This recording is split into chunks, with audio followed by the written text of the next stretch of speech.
Chaim. So, when davening with children, you run into an interesting phenomenon.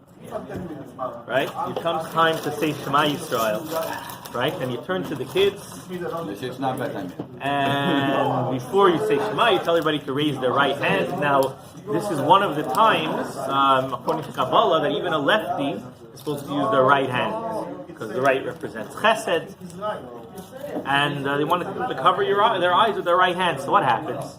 All the older children, of course, know what they're doing, but all the younger children end up raising their left hand. Only for lefties? No, even if they're not lefties, they end up raising their left hand. Why do they end up raising their left hand? Because they're looking at you, and you're raising your right hand, which happens to be on their left side. So they end up picking up their left hand, right? And this is true every time you face somebody, right? Your right turns into their left. And this is why many teachers, like especially dance teachers, will have to reverse the whole dance. Because when you're standing across from somebody and you pick up your right hand, they try to pick up their left hand. So they have to learn to dance in reverse. Now, we don't need to do it for Shema Yisrael. It's a pretty simple thing. You can just, the one movement. But if you're doing hundreds of different movements, it becomes pretty complicated. And when you face somebody, your right and left are always reversed. Now, in this week's Parsha, Yaakov faced a similar situation, a similar conundrum. Right? Yaakov has, Yosef comes, he brings his two children, Menashe and Ephraim. He knows who's going to be on the right side, who's going to be on the left side. And he figures out which side is Yaakov's right side and which side is Yaakov's left side. He makes sure to set them up properly. And he has his theory who should be on the right side, but Yaakov disagrees with him. Right? Yaakov thinks that Ephraim should be on the right side. So Yossi, what does Yaakov do?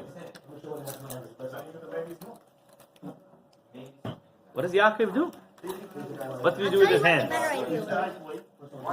So Yaakov picked up his hands, and the Torah says, he crossed his arms, and he put up his right hand on Ephraim. And the obvious question is, why is Yaakov crossing his arms? Right? He couldn't turn to Ephraim and tell him to come over here. Right? What's the whole crossing the arms thing? Kids like crossing his arms. I guess Yossi didn't learn it yet, but the next few days he's going to make like a craft with the two arms that cross each other. Right?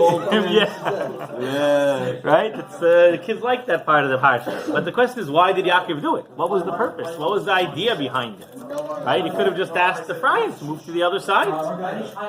Right? That way it wouldn't just be on his arm, it would be the whole body, it would be on the right side of his body. So, Rabbi Gedalia Moshe Goldman, who was from the city of Seville, he was known as Rabbi Gedalia Moshe of Seville. He spent quite a few years in Siberia, in a Russian labor camp. And, of course, they caused him a lot of problems over there. And one of the big challenges... What? Yes. One of the big challenges was Shabbos. Right? The commander of that camp really had it out for him, and every Shabbos he would call him in, cause him to have another fight, another argument. He would get beaten, and this went on for many, many years. One day, the commander of the camp calls him. They call a bunch of people in, and it's Shabbos morning. They call in Gedalia Moshe and a whole bunch of other prisoners. And he turns to Gedalia Moshe with a big smile on his face. He says, "This time you're not going to keep Shabbos." Gedalia Moshe is like, we had this argument many times. And he says, "No, you don't understand. You're being released now, but you have to sign the paperwork. And if you want to be released, you got to sign the paperwork today. If you don't sign, you're going to be stuck here for another, 5 years or whatever the thing was." Luckily, you're allowed to sign. He felt that he shouldn't be signing. No. I want to just make... So if he felt that his life was in danger, then certainly he's allowed to sign. If he didn't feel his life was in danger, then he wouldn't be allowed to sign. But he felt that either he felt his life wasn't in danger, or he was really ready to stand up for his principle. He says, "Absolutely not." And the guy's like, "You're going to spend an extra 5 years in here." And he's like, "No, it's not an extra 5 years. If Hashem wants me to stay another 5 years, I'll stay here whether I sign it or not. And if Hashem doesn't want me to stay another 5 years, I'm going to leave today." So he's like, well, you think Hashem runs the world? And he's like, yeah. So the commander pulls out his gun, he points it at him, and he says, if I want, I could end your life right now. So he says, Hashem decreed that I should end now, and that's good. If not, you won't be able to end my life. So the commander loads up the gun, and he points it at him, and at that moment, his daughter was standing on the side, runs out, and he's like, Dad, don't get in trouble over this, right? It's not worth it. You don't need to get in trouble over this silly argument. And he put it down, he's like, don't think your God saved you. It's my daughter saved you. If not for my daughter, it would be over. Right? And yeah, again, it turns to me like, listen, if you don't sign these papers, you're going to be another 5 years. And Rabbi Moshe said, absolutely not. And he starts walking away, he starts leading him away. And then he notices behind him in line, there's an elderly chassid, Reb Chaim Sholbrook, who was also with him in the camp. And they brought him also out to sign the papers. And of course he goes, absolutely not. So Rabbi Moshe looks at him and he says, you've got to sign. Your life is in danger. You're not going to survive here another 5 years. Right? I'm a young guy. I'll be fine. But for you, another few days, who knows what will happen to you? You got to sign. And he says, you just refused to sign. You're telling me to sign? And he says, no, you got to sign. They start arguing, and he finally, Rabbi Moshe turns to the commander. He's like, you know what? I'll sign his papers. So the commander's like, no, you can't sign his papers. You got to sign your papers. He's like, no, I want to sign his papers. So the commander thinks for a minute, and he says, you know what? I'll let you sign. If you sign your papers, I'll let you sign his papers as well. So he agreed, right? And he said, for my own, I would never sign my release papers. But when another person's life is at stake, I'll even agree to sign my own release papers as well. So he was. They're both released. So Rabbi Moshe moved to Eretz Yisrael. He settled in Yerushalayim, just in time for the 1948 war. Right? And of course, we don't need to describe the situation in Yerushalayim at the time.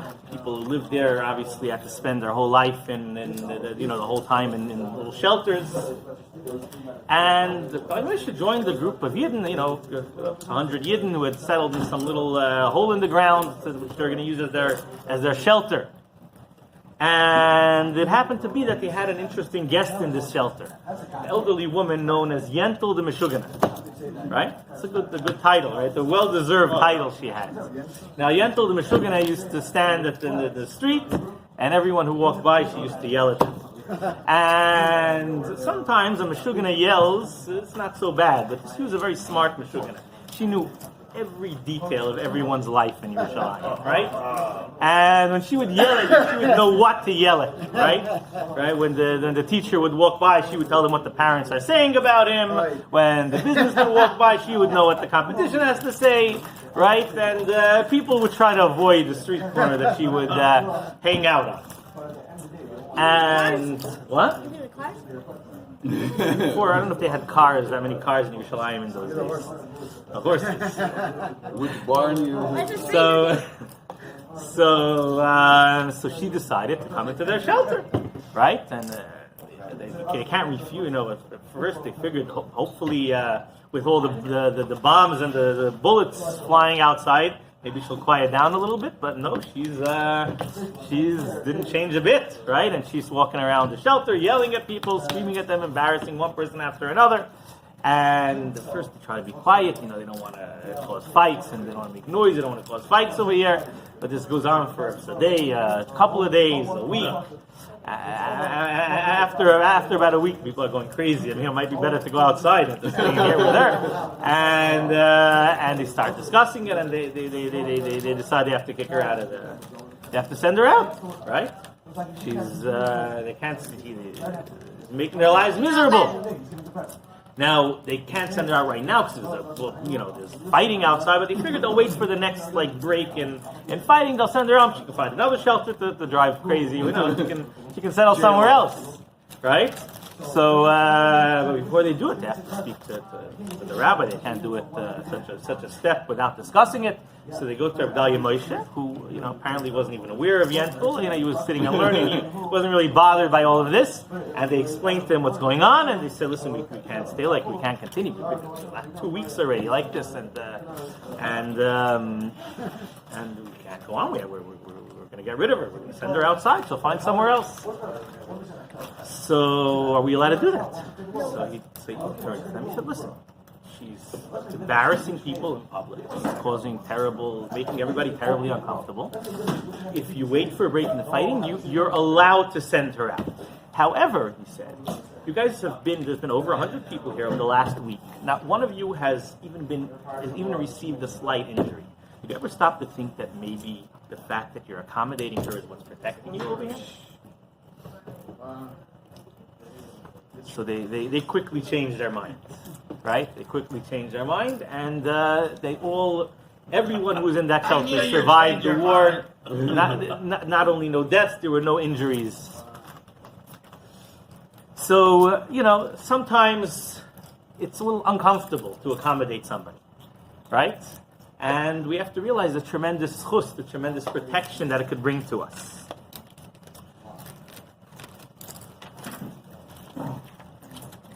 Rav Pam used to spend all of his time learning, giving shiurim, yeshiva.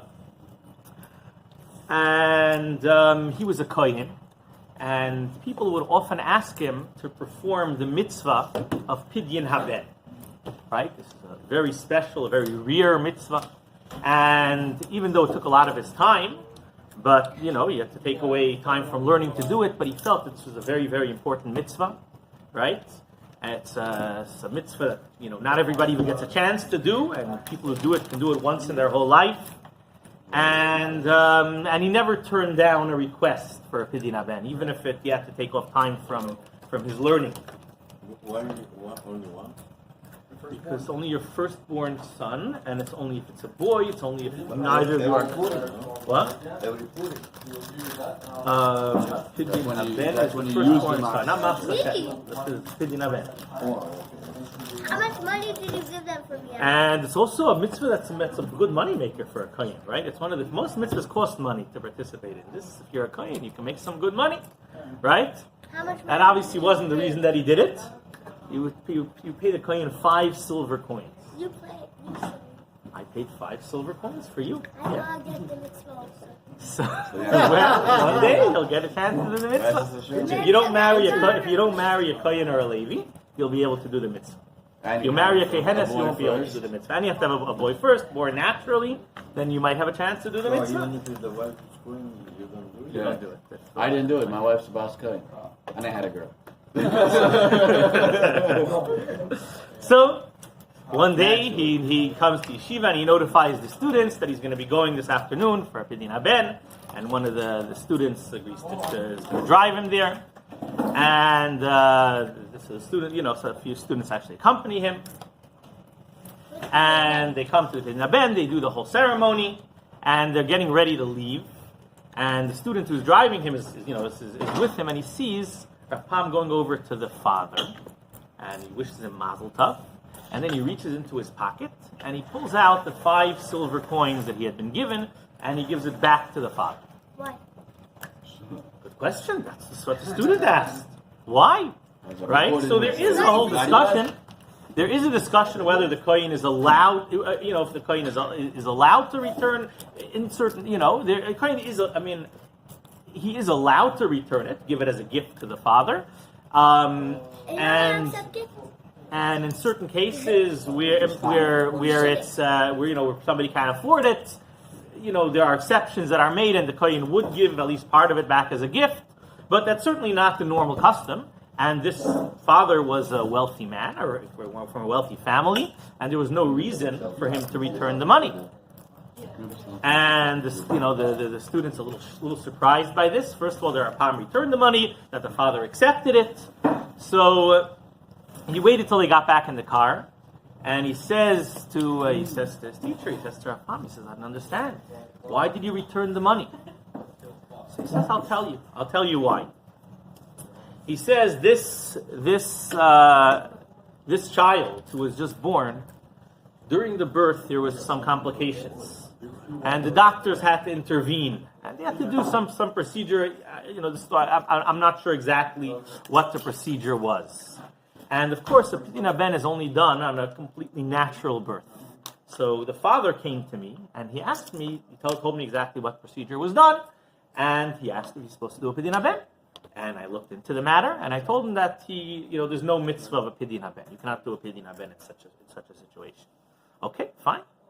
Can't do it. He can't do it. He comes back to me a couple of days later, and he says that his father-in-law insists on doing a pidyon haben. He told his father-in-law that you don't have to. His father says no. He knows a rabbi who says you're supposed to do it, and he wants to do a pidyon haben for his grandson, right? So he came to me. He says, "What should I do? Maybe you could talk to my father-in-law. Maybe you could convince him." And I told him, it's not worth it. Just do a pidyon haben. We'll do a fake pidyon haben. Fake pidyon haben. I can do a fake pidyon haben. He says, "Well, I'll come. I'm a kohen. We'll come. We'll do it. And we'll have a little. The prayer you're supposed to say, you'll say quietly. You'll switch it with a different prayer. We'll do the whole ceremony, and there won't be any family fights." And that's what I did. And the student says, "You took a day. You took a few hours off your learning for a fake pidyon haben." And he says, "The mitzvah that I accomplished today is far greater than the ordinary mitzvah of pidyon haben, right? And it's worth taking a few hours off of my learning to accommodate somebody and to bring peace in a family." One more story.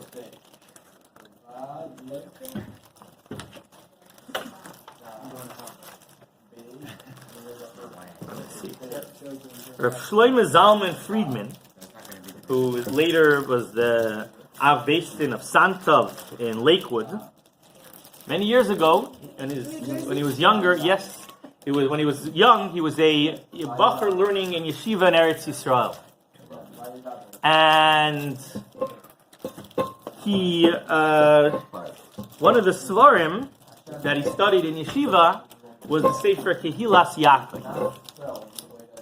There are actually many different svarim known as Kehilas Yaakov. The one we're referring to is the one written by Rabbi Yaakov Yisrael Kanievsky, the Steipler Gaon. And this book, at least at that time, I'm not sure, I think today it already is available, but for a very long time, the book Kehilas Yaakov of the Steipler Gaon was not available in stores. I don't know, I'm not sure the exact reason for it. But the Steipler Gaon insisted on selling the books on his own. He didn't want it to go through stores. Why not? I don't know. I didn't look this up. I don't know why, but that's the way it worked. Anybody who wanted to buy the Sefer, I think even after he passed away, there was a period of time they had to go to his children. I think it took many years before it became actually available. I'm actually not even sure if it is available now in stores. But certainly during his lifetime, he insisted that it shouldn't be sold in stores. Anybody who wanted to buy had to go to the Steipler's home and request and actually personally buy the Sefer from him. It could be he felt, perhaps, I'm not sure if this is the reason, perhaps he felt only somebody who's really going to learn it should buy it. Right? He doesn't want somebody to buy it to put it on the shelf. I don't know. I'm not sure if that's the reason. Shlomo Zalman Friedman is in yeshiva, and he wants, he's going to be going home soon. He's finishing he's going to be traveling home soon, and he wanted, before he goes home, to buy this Sefer. So he was going to be going home for Sukkot. So he went right after Yom Kippur. On Motzei Yom Kippur, many people would go in to visit the Steipler Gaon. So he went in to see him. And, he took money with him, and he wanted to buy this Sefer. So he comes to, he waits in line, he comes to the Steipler, and he has a note written down. Now, the Steipler was very hard of hearing.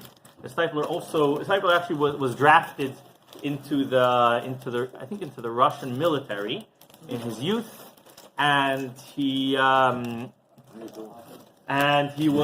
I don't know the exact story, but I think there were cases where he had to stand outside in the cold for long periods of time. And somehow his hearing was affected by this. I think one of the stories that I heard is that you would have to stand guard outside, and they only had one coat for all the guards. They would switch off every few hours. And on Shabbos, he came outside. One Friday night was his shift, and he came out, and the previous guard had hung up the coat on the tree.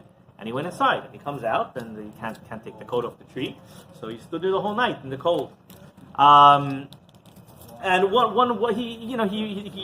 was affected in many ways by his time in the military. And one of the things is that his hearing was very, very bad for the rest of his life. One of the stories that's told is that when he went on a shidduch with the sister of the Chazon Ish, so they went on a date. It was a very, very famous date. We're not going to get into that date, but she had a few problems with the date. One of the problems, there were a few issues. One of the issues that he fell asleep in the middle of the date, but he fell asleep in the middle of the date, right? Either in the beginning of the date or middle of the date. And what happened was he had traveled. He traveled by train to meet her. And his schedule was, apparently he used to only sleep every 2 days. Like, he used to stay awake for 36 hours or something, 40 hours, and he would only sleep every second night. And since at the rest of the time he would spend learning.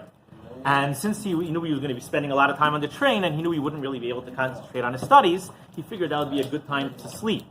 So he stayed up for a couple of days, and he's planning to sleep on the train.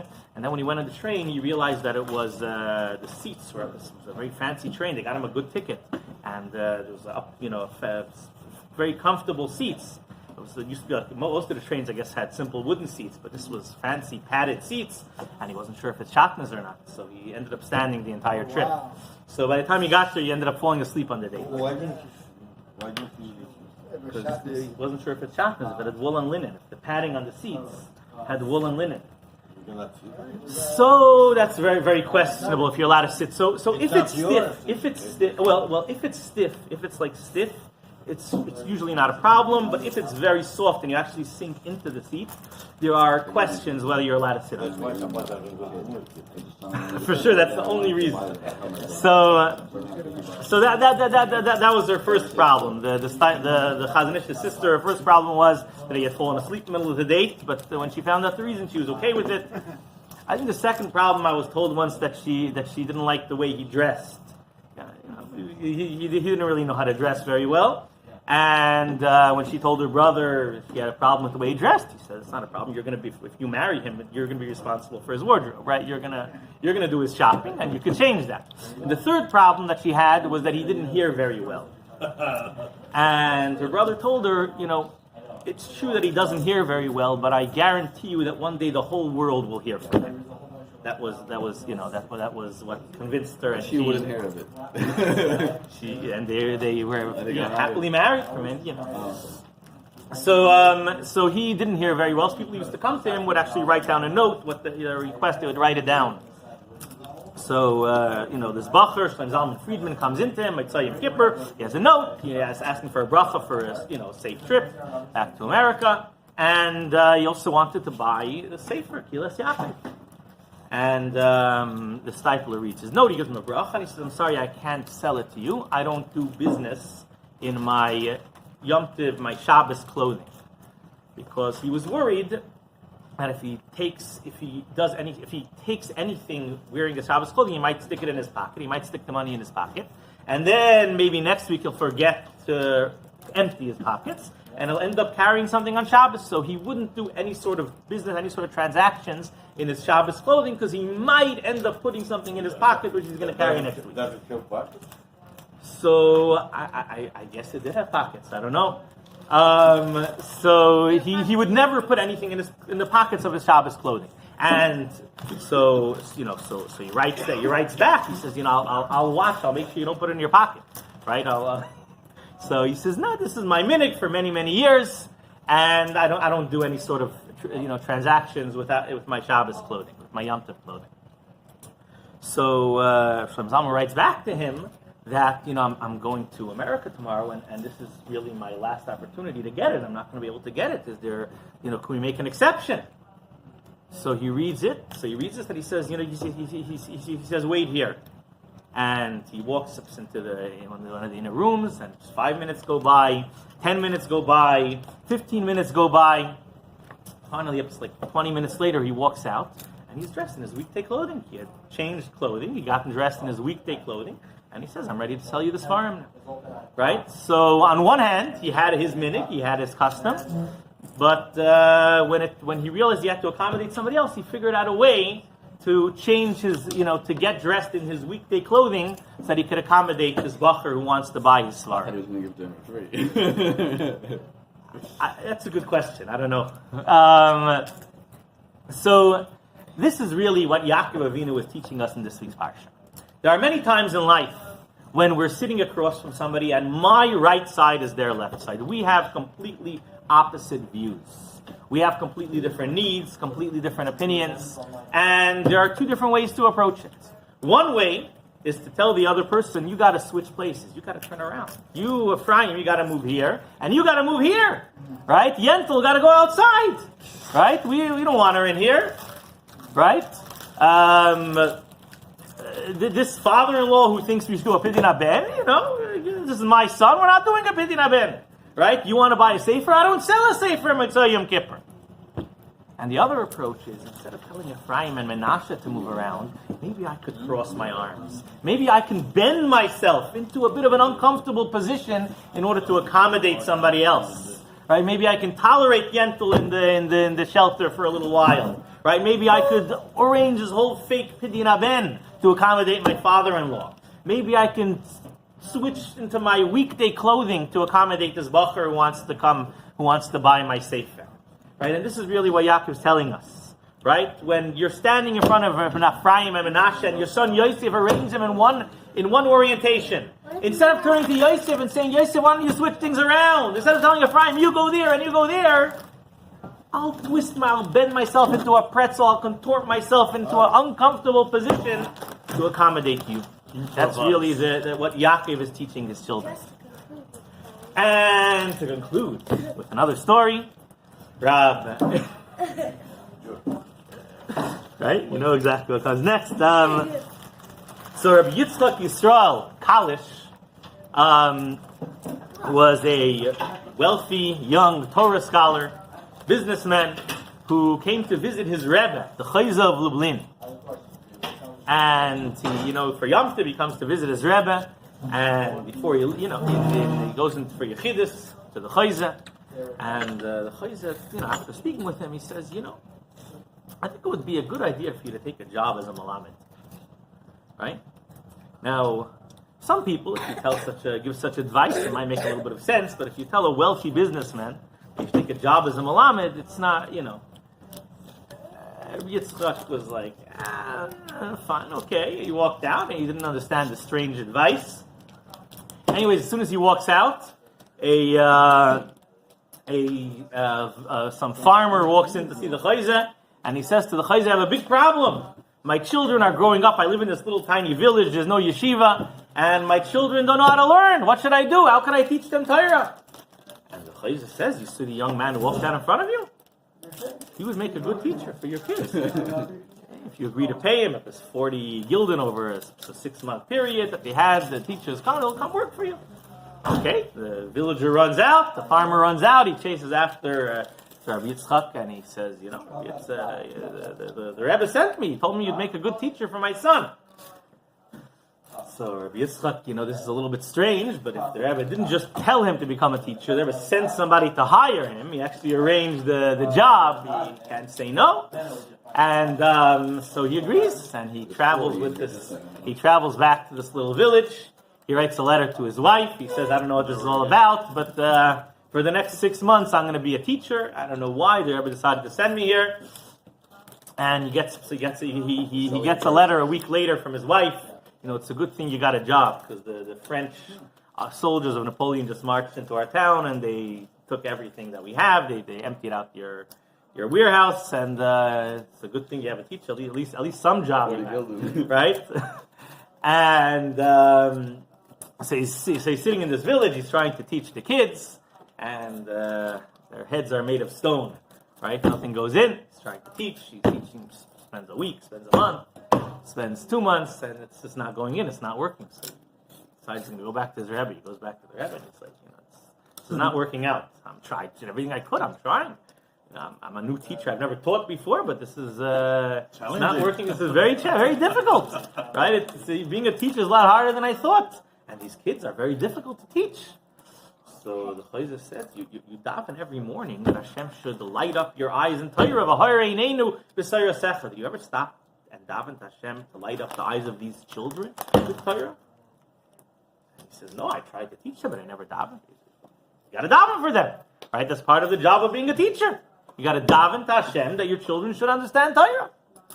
Indeed. So he went back and he started davening. He spent hours davening and crying to Hashem to open up the minds of these children. And slowly, over time, they started to understand a little bit. I don't know how advanced they were, but he started making progress. Anyways, in this little village, there was this shul, and between all the farmers who lived in the town and the new teacher who came in, they managed to have a minyan. Everyone was very excited. They had exactly 10 people, and they had every day they used to daven together. And one day, Beryl, the shoemaker, right? I don't know. Walks into shul and he gives to Beryl the butcher. I don't know. Okay, Beryl the butcher, right? He comes into shul, and the gabbai, it's Shabbos morning. The gabbai calls him up for revi, and he gets very upset because he wanted shishi, right? And he starts yelling at the gabbai, and the gabbai starts yelling at him, and he says, "That's it, I'm leaving this shul." Right? Where is he going to go? He doesn't have anywhere to go, but he's leaving this shul. Right? And he leaves the shul. Now they don't have a minyan. And the next day they all come to shul and they're like looking around. There's no one in the village who's going to come. And somebody turns to the gabbai. He's like, you got to go make up with Beryl. You got to go apologize. The gabbai's like, I should apologize. He's lucky he got a revi. He shouldn't have gotten any earlier, right? And they're like, listen, we need him for a minyan. You got to go apologize. Absolutely not. So one of the farmers gets up. He turns to the gabbai and he says, look at this week's parsha. Yaakov blessing his son Yisachar. He blesses him to be like a strong donkey. And we have an interesting pasuk. Yaakov turns to Yisachar. He says, "Vayar menucha ki toiv v'sa'aretz ki na'ema vayet shichmai lizboil vayihi lamasoiv." He saw that menucha, that tranquility and rest is good, and that the land is pleasant. So he bent down his shoulder to bear the burden and carry the burden. What does that mean? It means if you really want tranquility, if you really want to have peace and tranquility, you got to sometimes bend over and carry something and carry the burden, right? Even if you're right, you could bend a little bit and you can go apologize to him.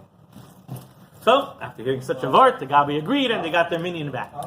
Anyways, 6 months pass by, and Rabbi Yitzchak goes back to his Rebbe, the Chayzer of Lublin, and he says, I did the job for 6 months, what do you think, should I continue? And the Chayzer says, no, you did your time, you can go back to your business. And but he said, before you go, he says, did you learn anything in your time in the village? Learn anything? Well, I taught a lot, but I didn't learn anything. Like, really? You spent 6 months in this village and you didn't learn anything? And he says, no. He says, think. I'm sure you learned something. And he thinks, and he says, oh yeah, I learned this vart. This villager told the gabbai about how sometimes if you want real peace, you want tranquility, sometimes instead of standing straight and tall, you got to bend down a little bit. And the Chayzer says, it was worth the 6 months. It was worth the 6 months for this. And Rabbi Yitzchak went back to his business, and later he left his business, and he said he began learning and teaching, and he became known as the great Rabbi Rabbi Yitzchak of Vorka, with many Hasidim. And throughout his life, he used to tell over the story, and he said, the 40 gulden that I earned there, he said, I never really needed. Baruch Hashem, when I came back home, I was able to restart my business, and I ended up giving that money away to tzedakah. So I didn't really need the money. But that lesson that I learned, I'm still working on that lesson, he would tell over to his students. So we all need to realize that there are times in our life when we're facing somebody and their right side is my left side and my right side is their left side. And we have a choice. We can stand firm and tall and we can tell them, you move, you leave, you switch places. Or I can cross my arms. I can bend over, get into an uncomfortable position in order to accommodate another person. And that's what brings true peace and tranquility. L'chaim, l'chaim.